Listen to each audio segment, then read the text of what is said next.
Hello friends, இன்னைக்கு நம்ம பார்க்க போற திரைப்படத்தோட பேர் என்னன்னா ஓஎஸ்எஸ்ங்கிற ஒரு கொரியன் லவ் மூவியை பத்தி தான் இன்னைக்கு நம்ம சேனல்ல பார்க்க போறோம். இந்த திரைப்படத்தோட ஒன்லைன் என்னன்னா, நம்ம ஹீரோ இந்த திரைப்படத்துல ஒரு மனநல பாதிக்கப்பட்டவன், நம்ம ஹீரோயினுக்கு கை கால் சரியா வராது, இந்த மாதிரி உடல் ஊனம் கொண்ட ரெண்டு பேரு லவ் பண்ணிக்கிறாங்க. கடைசியில அவங்க லவ்வுக்கு என்னதாச்சுங்கிறது தான் இந்த திரைப்படத்தோட மீதி கதை. சரி வாங்க இப்ப நம்ம கதைக்குள்ள போலாம். படத்தோட ஸ்டார்டிங்லயே ஒரு பிக்சரை காட்டுறாங்க. அந்த பிக்சர்ல ஒரு குட்டியான ஒரு இந்தியன் மதர், அதுக்கப்புறம் அவங்க பையன், இவங்க எல்லாம் சேர்ந்து இருக்கிற மாதிரி ஒரு பிக்சரை காட்டுறாங்க. அந்த பிக்சர்ல அப்படியே மரத்தோட ஷேடோ எல்லாம் வந்து போய்கிட்டு இருக்கு. இப்ப நம்ம ஹீரோவை காட்டுறாங்க. அவன் அவனோட வீட்டுக்கு போயிட்டு இருக்கான். ஏன்னா 2 வருஷமா இவன் ஜெயில இருந்திருப்பான். காரை ஓட்டிட்டு போய் ஒருத்தர் மேல வண்டி ஏத்தி அவரை சாவடிச்சிருப்பான். அதனால இவனை ஜெயில தூக்கி போட்டிருப்பாங்க. இப்ப இவன் வீட்டுக்கு போயிட்டு இருக்கான். இவனுக்கு இவங்க அம்மானா ரொம்ப பிடிக்கும். அவங்களுக்காக ஒரு Dress வாங்கிட்டு இப்ப அவனோட வீட்டுக்கு போறான். இப்ப நம்ம ஹீரோவுமே அவங்க வீட்டுல இருக்கிறவங்களை சர்ப்ரைஸ் பண்ணலான்னு லாண்ட்ரிக்கார வந்திருக்கேன், துணி இருந்தா எடுத்து போடுங்க அப்படின்னு சொல்ல, நம்ம ஹீரோவுமே அவங்க அம்மா இல்ல அவங்க அண்ணி கதவை திறப்பாங்கன்னு பாக்குறான். ஆனா அந்த வீட்டுல யாருமே இல்ல. நம்ம ஹீரோட ஃபேமிலி வேற ஒரு வீட்டுக்கு குடி போயிருப்பாங்க. நம்ம ஹீரோக்கு என்ன பண்றதுனே தெரியல.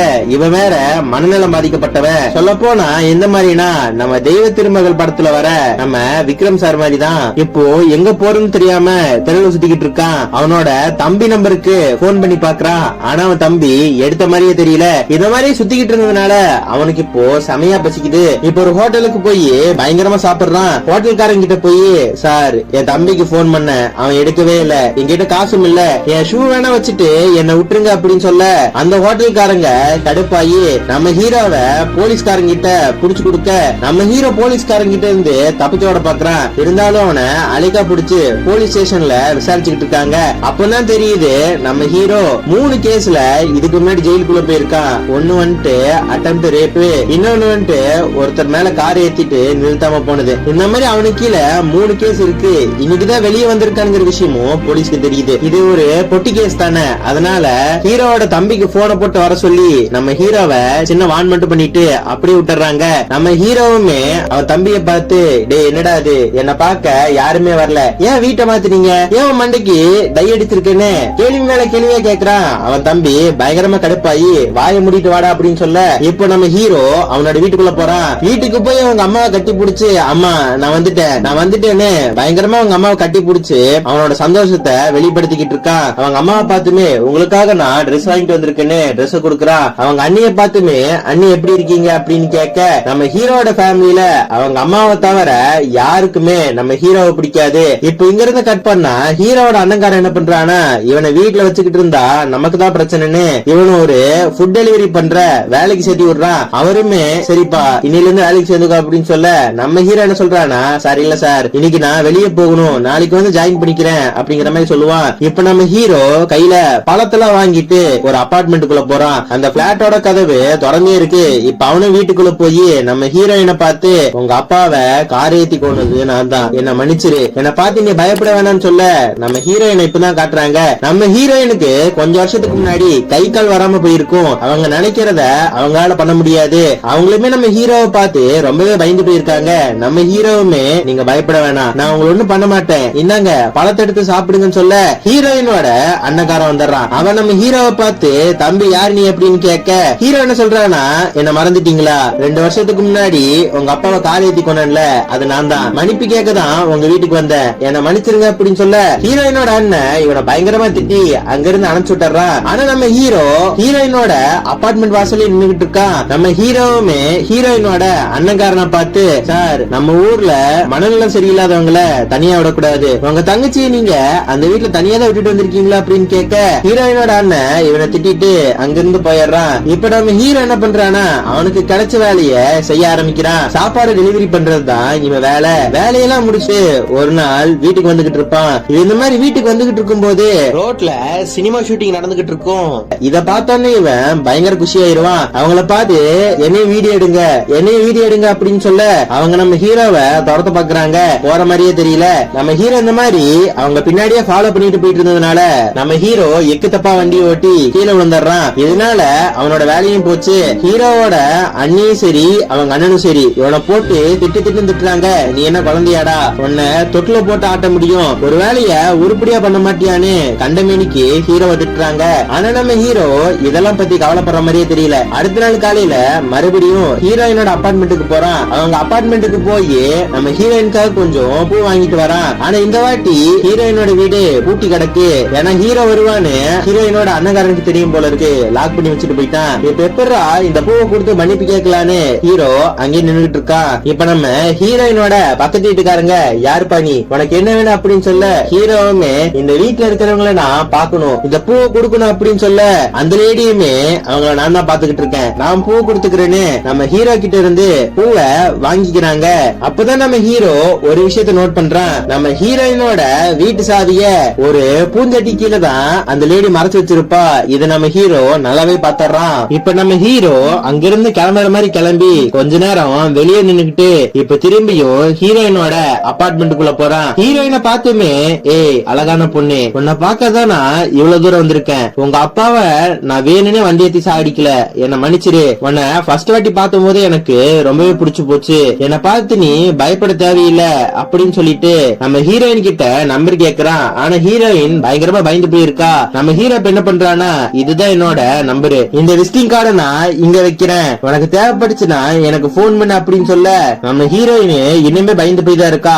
ஆனா நம்ம ஹீரோ இப்போ என்ன பண்றானா, நம்ம ஹீரோ ஹீரோயின் கிட்ட கொஞ்சம் தப்பா நடந்துக்கிற மாதிரி போறான். ஆனா நம்ம ஹீரோ சடனா இல்ல இல்ல நம்ம பண்றது ரொம்ப தப்புன்னு அங்கிருந்து வெளியே ஓடி வந்துடுறான். அவன் பண்ணதை நினைச்சு ரோட்ல இருக்கிற எல்லா பொருட்களையும் எட்டி மிதிச்சுக்கிட்டு அவன் வீட்டுக்கு போறான். இப்ப இங்க இருந்து கட் பண்ணா நம்ம ஹீரோயினை ஒரு லேடி பாத்துக்குவாங்கல்ல, அந்த லேடி நம்ம ஹீரோயினோட வீட்டுக்குள்ள அவங்க ஹஸ்பண்ட கூட்டிட்டு வந்து அவங்களோட கொஞ்சம் க்ளோஸா இருப்பாங்க. இதெல்லாம் நம்ம ஹீரோயின் பாத்துக்கிட்டு இருப்பா. பேரன்பு படத்துல வர மாதிரி கை கால் வரலினாலும் எல்லாருக்குமே இருக்கிற ஆசை பாசங்கள் எல்லாருக்குமே இருக்கும்ல. இப்ப நம்ம ஹீரோயினுமே இவங்க இந்த மாதிரி இருந்தத பாத்துட்டால, இவளுக்கு கொஞ்சம் ஆசைகள் வருது. தன்னை கொஞ்சம் அழகுபடுத்திக்கிறதுக்காக லிப்ஸ்டிக் எல்லாம் போட ட்ரை பண்ணிக்கிட்டு இருக்கா. ஹீரோயினை பாத்துக்கிற இந்த லேடியும் அவங்க ஹஸ்பண்டும் ஒட்டுக்கா இருக்கும் போதே ஹீரோயினோட அண்ணங்காரன் அந்த இடத்துக்கு வந்துருவான். இந்த லேடியுமே அவங்க அண்ணங்காரனை பார்த்து, உங்க தங்கச்சி கொஞ்சம் உடம்பு சரியில்லை, அதனாலதான் நானும் என் கணவரும் அவங்கள பாத்துக்கிறோம் அப்படின்னு சொல்ல ஹீரோயினோட அண்ணங்காரன் என்ன பண்றானா, ஹீரோயினை வேற இடத்துக்கு கூட்டிட்டு போயிட்டு இருக்கான். இப்ப நம்ம ஹீரோயினோட அண்ணங்காரன் என்ன பண்றானா, ஹீரோயினை அவன் இப்ப இருக்கிற அபார்ட்மெண்ட் கூட்டிட்டு போயிட்டு இருக்கான். ஆக்சுவலா இந்த அபார்ட்மெண்ட் நம்ம ஹீரோயினுக்கு கவர்மெண்ட் கொடுத்ததுதான். ஆக்சுவலா கொரியன் கவர்மெண்ட் ஊனமுற்றவர்களுக்கு வீடு கொடுத்திருப்பாங்க. நம்ம ஹீரோயினோட பேர்ல தான் இந்த வீடே இருக்கு. ஆனா நம்ம ஹீரோயினோட அண்ணங்காரன் என்ன பண்ணுவானா, நம்ம ஹீரோயினை அவங்க பழைய அபார்ட்மெண்ட்ல தனியா விட்டுட்டு அவனோட அபார்ட்மெண்ட்ல சொகுசா இருப்பான். இப்ப அந்த வீட்டுக்கு கவர்மெண்ட்ல இருக்கிறவங்க ரைடு வராங்கன்னு சொல்லி நம்ம ஹீரோயினை நல்லா பாத்துக்கிற மாதிரி நல்லா டிராமா ஆடிக்கிட்டு இருக்கான். இன்ஸ்பெக்ஷன் முடிஞ்ச அடுத்த செகண்ட் ஹீரோயினை திருப்பியும் அவங்க அபார்ட்மெண்ட்டுக்கு கொண்டு வந்து விட்டுறான். அவங்க அண்ணனுமே பாத்து இருந்துக்கோ, ஏதாச்சும் நான் போன் பண்ணுன்னு அவன் பாட்டுக்கு போயிருவான். இப்ப இந்த மாதிரி போயிட்டு இருக்கும் போது நம்ம ஹீரோயின் இப்ப என்ன பண்றானா, ஹீரோட நம்பருக்கு போன் கால் பண்றா. போன் பண்ணி நம்ம ஹீரோ கிட்ட பேச ட்ரை பண்றா. ஆனா நம்ம ஹீரோவுக்கு ஒண்ணுமே புரியல. நம்ம ஹீரோ ராங் நம்பர் நினைச்சு கட் பண்ண போறான். ஆனா அப்பதான் நம்ம ஹீரோக்கு தெரியுது யார் போன் கால் பண்ணிருக்காங்கன்னு. இப்போ ஹீரோவும் ஹீரோயினும் நல்லா பேசிக்க ஆரம்பிக்கிறாங்க. இப்போ அடுத்த நாள் காலையில நம்ம ஹீரோ ஹீரோயினோட அபார்ட்மெண்ட்டுக்கு போறான். நம்ம ஹீரோயின் ஹீரோக்காகவே வெயிட் பண்ணிட்டு இருந்திருப்பா போல இருக்கு. நம்ம ஹீரோ வந்தோன்னா கதவை திறந்து உள்ள வர சொல்றா. நம்ம ஹீரோவுமே உள்ள வந்து ஹீரோயின் கிட்ட மன்னிப்பு கேட்டுக்கிட்டு இருக்கான். நான் அன்னைக்கு அந்த மாதிரி நடந்துகிட்டதுக்கு என்ன மன்னிச்சிருன்னு மன்னிப்பு கேட்டுட்டு உன் பேரு என்ன அப்படின்னு கேட்க அவளும் அவளோட பேரை சொல்றா. அவ பேரை கேட்டு நம்ம ஹீரோவுமே, ஏய் உன் பேருக்கு என்ன அர்த்தம் தெரியுமா பிரின்சஸ், இனிமே நான் உன்னை ராணின்னு கூப்பிட போறேன் அப்படின்னு சொல்ல நம்ம ஹீரோயினுமே ஹீரோவை பார்த்து, அப்ப நான் உன்னை நீ ராஜான்னு தான் கூப்பிடுவேன் அப்படிங்கிற மாதிரி சொல்லிட்டு இருக்கா. இப்ப நம்ம ஹீரோவும் ஹீரோயினும் இந்த மாதிரி பேசிட்டு நம்ம ஹீரோ ஹீரோயினை அவங்க அபார்ட்மெண்ட் மாடிக்கு கூட்டிட்டு போவான். ஹீரோயின் ரொம்ப நாள் கழிச்சு வானத்தை பார்த்ததுனால ரொம்ப ஆச்சரியமா வானத்தை பாத்துக்கிட்டு இருக்கா. இப்போ இங்க இருந்து கட் பண்ணா நம்ம ஹீரோ அவங்க அண்ணன் கிட்ட வந்து, ஏ அண்ணா காரை எப்படி ரிப்பேர் பண்ணணும்னு எனக்கு கொஞ்சம் சொல்லி கொடுறா அப்படின்னு சொல்ல இப்ப நம்ம ஹீரோட அண்ணனுமே காரை எப்படி ரிப்பேர் பண்ணணும்னு அவனுக்கு சொல்லி கொடுத்துட்டு இருக்கான். காலைல ஃபுல்லா வேலை பார்த்துட்டு சாயந்தர நேரத்துல நம்ம ஹீரோ ஹீரோயினோட வீட்டுக்கு வந்து அவ துணிய துவைச்சு போடுறது, வீட்டை சுத்தம் பண்றதுன்னு இந்த மாதிரி வேலையெல்லாம் பாத்துக்கிட்டு இருப்பான். நம்ம ஹீரோவுமே ஹீரோயினை பார்த்து, உனக்கு என்ன சாப்பிட பிடிக்கும், எனக்கு டோஃபு நூடுல்ஸ்னா ரொம்ப பிடிக்கும் தெரியுமா, ஒரு நாள் நீ நானும் வெளியே போய் அதை சாப்பிடலாம் அப்படின்னு சொல்லும் போது ஹீரோயினை ஒரு லேடி பாத்துக்குவாங்கல்ல, அவங்க அந்த இடத்துக்கு வந்துக்கிறாங்க. நம்ம ஹீரோ அவங்களுக்கு தெரியாம ஒரு இடத்துல போய் ஒளிஞ்சுக்கிறாங்க. ஹீரோயினை பாத்துக்கிற அந்த லேடியுமே, ஓ வீட்டை நீயே கிளீன் பண்ண ஆரம்பிச்சிட்டியா, நல்லது, சரி நான் கிளம்புறேன்னு அவங்க அங்கிருந்து போயிருவாங்க. இப்ப நம்ம ஹீரோவுமே ஹீரோயினுக்காக பாட்டு பாடிக்கிட்டு இருக்கான். நம்ம ஹீரோயினுமே பாட்டு பாடுறதை கேட்டுட்டு, உனக்கு பின்னாடி பாரு அங்க ஒரு நிழல் தெரியுதுல்ல, அத பார்த்தா எனக்கு பயம் அப்படின்னு சொல்ல, நம்ம ஹீரோவுமே இந்த நிழலை பார்த்தா பயப்படுற, இது வெறும் மரத்தோட நிழல் தான், பயப்படாத அப்படின்னு சொல்ல, ஹீரோயின் இருந்தாலும் எனக்கு பயமா இருக்கு அப்படின்னு சொல்ல, நம்ம ஹீரோயின் சொல்றானா உனக்காக அதை நான் வரைய வைக்கிறேன் அப்படின்னு சொல்லும் போது, ஹீரோயின் என்ன சொல்றானா எப்படி அப்படின்னு கேட்கும் போது, இப்படி ஒரு மந்திரம் போடுறோம் பாருன்னு மந்திரம் போட ஆரம்பிக்கிறா. யூபா பை பை பை விசா, யூபா பை பை பை விசான்னு இஷ்டத்துக்கு மந்திரம் போட்டுக்கிட்டு இருக்கா. இந்த மாதிரி அடிக்கிறாள், ரொம்ப ஃபன்னா போகுது. இப்ப நம்ம ஹீரோ அவன் வீட்டுக்கு போலான்னு போகும்போது கரெக்டா நம்ம ஹீரோயினோட அண்ணனும் அவங்க அண்ணியும் வந்துருவாங்க. நம்ம ஹீரோ ஒரு இடத்துல போய் ஒளிஞ்சுக்குவான். இப்போ இங்க இருந்து கட் பண்ண நம்ம ஹீரோவும் சரி ஹீரோயினும் சரி விடிய விடிய போன் காலிலேயே போன் பேச ஆரம்பிக்கிறாங்க. ஹீரோயினுமே அந்த நிழலை பார்த்து பயப்பட, நம்ம ஹீரோமே போன்ல யூபா பை பை பை பிசான்னு மந்திரம் போட ஆரம்பிக்கிறான். இதனால நம்ம ஹீரோயின் ரொம்ப சந்தோஷப்படுறா. இப்போ இங்க இருந்து கட் பண்ண அடுத்த நாள் காலையில நம்ம ஹீரோ என்ன பண்றானா அவங்க அண்ணி பர்ஸ்ல இருந்து கொஞ்சம் பணத்தை எடுத்துக்கிட்டு நம்ம ஹீரோயினோட அபார்ட்மெண்ட்டுக்கு போறான். அவங்க அபார்ட்மெண்ட்டுக்கு போய் யாருக்குமே தெரியாம நம்ம ஹீரோயினை கீழே கூட்டிட்டு வரான். இப்ப நம்ம ஹீரோயினும் ரொம்ப சந்தோஷமா ஊர் சுத்த ஆரம்பிக்கிறாங்க. நம்ம ஹீரோயின் ரொம்ப வருஷம் கழிச்சு இப்பதான் அவங்க வெளி உலகத்தை பாக்குறாங்க. ரொம்ப ஆச்சரியமா வெளி உலகத்தை பாத்துட்டு இருக்கும் போது இப்ப நம்ம ஹீரோயினும் ஒரு ட்ரெயின்ல போய்கிட்டு இருக்காங்க. அந்த ட்ரெயின்லயே ரெண்டு கப்பிள்ஸ் ரொம்ப நெருக்கமா லவ் பண்ணிக்கிட்டு வந்திருப்பாங்க. எனக்கு மட்டும் கை கால் நல்லா இருந்துச்சுன்னா இவனோட நான் இப்படிதான் இருந்திருப்பேன்னு நம்ம ஹீரோயின் யோசிச்சுக்கிட்டு ரொம்ப சந்தோஷமா அந்த ட்ரெயின்ல வந்துகிட்டு இருக்கா. இவங்க ஒரு ஹோட்டலுக்கு சாப்பிட போறாங்க. ஆனா அந்த ஹோட்டல் ஓனரு இவங்க ரெண்டு பேர்த்த பார்த்துமே உங்களுக்கு எல்லாம் சாப்பாடு தர முடியாது, சாப்பாடு காலி ஆயிடுச்சு அப்படின்னு இவங்க ரெண்டு பேத்தையும் துரத்தி விட்டுருவாங்க. நம்ம ஹீரோவுமே எந்த விதமான பிரச்சனையும் பண்ணாம அங்கிருந்து வெளியே வந்துடுறான். நம்ம ஹீரோவுமே எந்த ஹோட்டலுக்கு போனாலும் நம்மளுக்கு சாப்பாடு தர போறது இல்ல அப்படின்னு ஹீரோவோட அண்ணன் கடைக்கு போறான். சண்டேங்கிறதுனால அவங்க கடை இன்னைக்கு லீவு. அவங்க கம்பெனி போன்ல இருந்து சாப்பாட ஆர்டர் பண்ணி ஹீரோயினுக்கு ஊட்டி விடுறான். நம்ம ஹீரோயின் மறுபடியுமே எனக்கு கை கால் நல்லா இருந்துச்சுன்னா நான் இவனை எப்படி எல்லாம் சொல்லப்படுவேன்னு நினைச்சு பாத்துக்கிறாங்க. நம்ம ஹீரோ போன் பண்ணும்போது அவன் பேசுற மாதிரியே பேசுவேன் அப்படின்னு இவங்க நினைச்சு பாத்துக்கிட்டு இருக்காங்க. இப்போ இங்க இருந்து கட் பண்ணா நம்ம ஹீரோ என்ன பண்ணுவானா அவங்க மெக்கானிக் ஷாப்ல இருக்கிற ஒரு கார் எடுத்துட்டு நம்ம ஹீரோயினை கொண்டு போய் விடலான்னு போவான். ஆனா சரியான டிராபிக் ஜாம், கார் அப்படியே ரோட்ல நிக்குது. இப்ப நம்ம ஹீரோக்கு ஒரு எண்ணம் வருது. நம்ம ஹீரோயினை தூக்கிட்டு அந்த ரோட்ல கத்த ஆரம்பிக்கிறான். இது ஏழை பாத்தீங்களான்னு பயங்கரமா கத்த ஆரம்பிக்கிறான். இப்போ ரொம்ப சந்தோஷமா ஹீரோயினோட அபார்ட்மெண்ட்டுக்கு வராங்க. நம்ம ஹீரோயின் அவங்களோட மனசுல அந்த போட்டோல இருக்கிற குட்டியான அந்த குட்டி பையன், அப்புறம் அந்த இந்தியன் மதர் எல்லாரும் சேர்ந்து டான்ஸ் ஆடுற மாதிரியும் அவங்களுக்கு கை கால் வந்து அவங்களோட லவ்வரோட சந்தோஷமா இருக்கிற மாதிரி நிறைய நினைவுகள் இவங்க மனசுக்குள்ள வந்துட்டு போகுது. இப்ப நம்ம ஹீரோவுமே ஹீரோயினை அங்க விட்டுட்டு மெக்கானிக் ஷாப்புக்கு வந்து பார்த்தா அவங்க என்ன பயங்கர கோவமா அங்க நின்றுட்டு இருப்பான். ஏன்னா டெலிவரி பண்ண வேண்டிய காரை இவன் எடுத்துட்டு போயிருப்பான். கஸ்டமர் இதனால பயங்கர கோவத்துல இருப்பாங்க. இருந்தாலும் நம்ம ஹீரோட அண்ணன் அவங்கள பேசி கன்வின்ஸ் பண்ணிடுவான். அவங்க போன அடுத்த செகண்ட் நம்ம ஹீரோவை போட்டு சாத்துன்னு சாத்துறான். ஆனா நம்ம ஹீரோ இதெல்லாம் பத்தி கவலையே பண்ணல. அடுத்த நாள் காலையிலேயே ஹீரோயினோட வீட்டுக்கு போய் நம்ம ஹீரோயின் நல்லா குளிப்பாட்டி விட்டுட்டு இருக்கான். ஹீரோயினுமே எதுக்காக என்ன இப்படி ரெடி பண்ற அப்படின்னு கேட்கும் போது ஹீரோ என்ன சொல்றானா என் ஃபேமிலிக்கு ஒண்ணுனா அறிமுகப்படுத்தி வைக்க போறேன்னு அவங்க ஃபேமிலி ஃபங்க்ஷன் நடக்கிற ஒரு ஹோட்டலுக்கு போறான். நம்ம ஹீரோ இந்த மாதிரி ஒரு பொண்ணை கூட்டிட்டு வந்துட்டாலேன்னு ஹீரோட ஃபேமிலி எல்லாம் ஹீரோவை ஒரு மாதிரி பாத்துக்கிட்டு இருக்காங்க. ஹீரோட அண்ணனுமே டேய் யாருடா அந்த பொண்ணு, சம்பந்தமே இல்லாம எதுக்கு இந்த பொண்ணு இங்க கூட்டிட்டு வந்திருக்க அப்படின்னு கேட்கும் போது ஹீரோ என்ன சொல்றான்னா சம்பந்தம் இல்லாத பொண்ணு எல்லாம் கிடையாது, நான் ஒருத்தர் மேல கார் ஏத்தினேன்ல அவரோட பொண்ணுதான் இவளதான் நான் லவ் பண்றேன், இவளதான் கல்யாணம் பண்ணிக்க போற அப்படின்னு சொல்ல அவங்க அண்ணன் பயங்கர கடுப்பாயிடுறான். உன் கூட கொஞ்சம் பேசணுவானே வெளியே கூட்டிட்டு போய் அவனை திட்டுறான். என்ன சண்டை பிடிக்கிறதுக்காகவே இப்படி எல்லாம் பண்ணிக்கிட்டு இருக்கியா, அந்த பொண்ணு வீட்டுக்கு தெரியாம கூட்டிட்டு வந்திருக்க, அவங்க அண்ணங்காரன் மட்டும் வந்தானா நம்ம மேல கேஸ் கொடுத்துருவான், மரியாதை அந்த பொண்ணை கொண்டு போய் அவ வீட்டுல விட்டுட்டு வா அப்படின்னு சொல்ல நம்ம ஹீரோ அதெல்லாம் முடியாது, இது என்னோட லவ், இது என்னோட வாழ்க்கை அப்படின்னு சொல்ல நம்ம ஹீரோட அண்ணன் பயங்கரமா கத்துறான். நம்ம ஹீரோட அண்ணனுமே எதுக்காக நீ அந்த பொண்ணை போய் பார்த்த அப்படின்னு கேட்கும்போது அவங்க அப்பாவை நீ காரியத்தை கொண்டுட்ட, அது எனக்கு ரொம்ப கில்ட்டா இருந்துச்சு, அதனாலதான் அந்த பொண்ணு கிட்ட போய் மன்னிப்பு கேட்க போன அப்படின்னு சொல்ல ஹீரோட தம்பிக்காரன் ஏய் நல்லா புரிஞ்சுக்கோ, இந்த மாதிரி எல்லாம் வெளியே போய் சொல்லாத, காரை ஏத்துனதுனுமோ அவன் தான், நம்ம குடும்பத்தோட நல்லதுக்காக தானே நீ உள்ள போன, இப்படி எல்லாம் நீ பேசக்கூடாது அப்படின்னு சொல்ல அப்பதான் நமக்கு ஒரு விஷயம் நல்லாவே தெரியுது ஹீரோயினோட அப்பா மேல கார் ஏத்துனது ஹீரோ கிடையாது, அவங்க அண்ணன். இருந்தாலுமே நம்ம ஹீரோ நான் அவளதான் லவ் பண்றேன்ட்டு அங்கிருந்து போயிருவான். நம்ம ஹீரோட ஃபேமிலி ஹீரோயினை பயங்கரமா திட்ட ஆரம்பிக்கிறாங்க.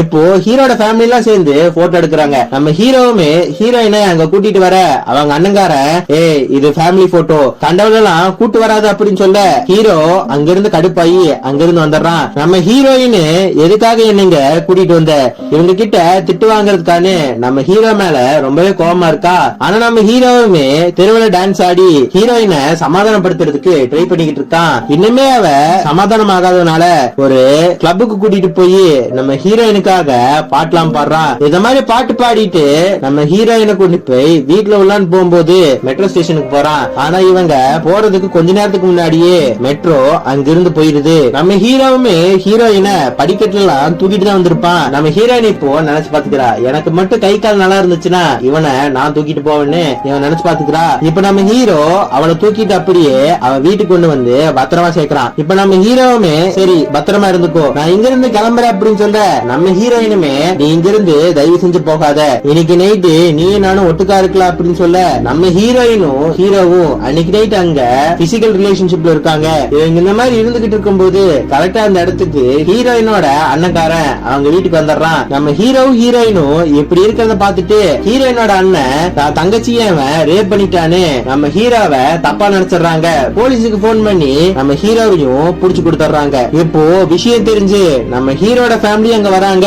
இப்ப நம்ம ஹீரோட அண்ணன் தம்பியும் ஹீரோயினோட அண்ணனும் பேசிக்கிறாங்க. ஹீரோயினோட அண்ணன் என்ன சொல்றானா, உங்க தம்பி மேல இருந்து கேஸ வாபஸ் வாங்குறதுக்கும் உங்க குடும்பமானம் போக கூடாதுன்னா எனக்கு 2 லட்சம் ரூபாய் கொடுங்க அப்படின்னு சொல்ல ஹீரோட ஃபேமிலியுமே நீ எதிர்பார்க்கறதெல்லாம் ரொம்ப அதிகம், இவ்வளவு என்னால கொடுக்க முடியாது, இவ்வளவு கொடுத்துதான் அவனை வெளியெடுக்கணும்னு எனக்கு ஒரு தேவையும் கிடையாது, அவன் உள்ளே இருக்கட்டுன்னு இவனுக்கு 2 பேரும் பயங்கரமா அடிச்சுக்கிறானுங்க. ஆனா ஒண்ணு மட்டும் நல்லா புரியுது, ஹீரோயினோட அப்பா மேல கார் ஏத்தி கொண்டவன் நம்ம ஹீரோவோட அண்ணன். ஹீரோயினுக்கு கொடுத்த வீட்டுல அவளை இருக்க விடாம துரத்தி விட்டுட்டு அவ வீட்டுல சொகுசா இருக்கிறவன் ஹீரோயினோட அண்ணன். இவங்க 2 பேரும் பெரிய உத்தமனுங்க மாதிரி நம்ம ஹீரோவும் ஹீரோயினும் சேர்ந்து இருந்தத பெரிய குத்தம் மாதிரி பேசிக்கிட்டு இருந்திருப்பானுங்க. இப்ப நம்ம போலீஸ் என்ன பண்றாங்கன்னா ஹீரோயின் கிட்ட அவனை ரேப் பண்ணானாமா ஏதாவது சொல்லு, பயப்படாம சொல்லு அப்படின்னு சொல்ல நம்ம ஹீரோயினுமே அவனை எதுவுமே பண்ணல அப்படின்னு எவ்வளவோ சொல்ல ட்ரை பண்றா. ஆனா இவளுக்கு கை கால் சரியா வராதுல்ல, இவ பண்ற எல்லா விஷயத்தையும் அவங்க எப்படி புரிஞ்சுக்கிறாங்கன்னா அவன் பேரை சொன்னாலே இவ பயப்படுறா, அப்போ கண்டிப்பா அவன் இவனை ரேப் பண்ணிருப்பானு போலீஸ் ஒரு முடிவுக்கு வந்துடுறாங்க. ஆனா நம்ம ஹீரோயினுமே அதெல்லாம் கிடையாதுன்னு ரொம்ப வைலன்ஸா அவங்களுக்கு புரிய வைக்கிறதுக்காக என்னென்னமோலாம் ட்ரை பண்றா. ஆனா ஒண்ணுமே நடக்கல, நம்ம ஹீரோவை தான் தப்பு பண்ணனு முடிவே பண்ணிட்டாங்க. இப்போ இங்க இருந்து கட் பண்ண நம்ம ஹீரோயினோட ஃபேமிலி நம்ம ஹீரோயினை அவங்க அபார்ட்மெண்ட்ல விட்டுட்டு நீ ஒன்னும் பயப்படாத எல்லாமே சரியாயிருன்னு அங்க இருந்து போயிடுறாங்க. இப்ப நம்ம ஹீரோவையும் அரெஸ்ட் பண்ணி கூட்டிட்டு போகும்போது நம்ம ஹீரோ அங்க இருந்து தப்பிச்சு போயிடுறான். ஏன்னா நம்ம ஹீரோ ஹீரோயினுக்கு ஒரு வாக்கு கொடுத்திருப்பான், அந்த நனலினி உனக்கு வராதுன்னு ஒரு வாட்டி வாக்கு கொடுத்திருப்பான். இப்ப நம்ம ஹீரோ போலீஸ்காரங்க கிட்ட இருந்து தப்பிச்சு ஹீரோயினோட அபார்ட்மெண்ட்டுக்கு போறான். அந்த மரத்து மேல ஏறி நம்ம ஹீரோயின் பயப்படக்கூடாதுன்னு அதோட எல்லா கிளைகளையும் வெட்டிக்கிட்டு இருக்கான். நம்ம ஹீரோயினுக்குமே நிழல் மூலமா நம்ம ஹீரோ மரத்தை அறுக்கிறாங்கிறது நல்லா தெரிஞ்சிருச்சு. ஹீரோவை பாக்கலான்னு எவ்வளவு ட்ரை பண்றாங்க, ஆனா இவங்களால முடியல. நம்ம ஹீரோமே ஒரு வழியா இப்போ மரத்தை அறுத்துட்டான். இப்போ மரத்தை அறுத்துட்டு போலீஸ்காரங்க கிட்ட சரண்டர் ஆயிடுறான். இப்போ இங்க இருந்து கட் பண்ணா கொஞ்ச நாள் போகுது. நம்ம ஹீரோயினே இப்போ அவங்க வீட்டை சுத்தம் பண்றது அவங்க துணியை துவைக்கிறதுன்னு நல்லாவே இம்ப்ரூவ் ஆயிட்டாங்க. நம்ம ஹீரோயினுக்கு நம்ம ஹீரோ ஒரு லெட்டர் கூட அனுப்புறான், நீ இன்னும் என்ன நினைச்சு கவலைப்படாத, இன்னும் ஒரு 6-7 மாசத்துல நான் வெளியே வந்துருவேன், நம்ம வெளியே வந்ததுக்கு அப்புறம் மறுபடியும் எனக்கு பிடிச்ச நூடுல்ஸ நம்ம வாங்கி சாப்பிடலாம், இந்த 6 மாசமும் நான் உன்ன நினைச்சுக்கிட்டே தான் இருக்க போறேன், கவலைப்படாத நீ நானும் சேர்ந்துருன்னு சொல்லி அந்த லெட்டரை எழுதி முடிக்கிறான். இங்க இந்த திரைப்படம் சின்ன ஹோப்போட ஒரு முடிவுக்கு வருது. ஓகே ஃப்ரெண்ட்ஸ், இந்த திரைப்படம் உங்களுக்கு ரொம்ப பிடிச்சிருக்குன்னு நினைக்கிறேன். அடுத்த ஒரு நல்ல வீடியோல வந்து உங்களை பாக்குறேன். பாய்.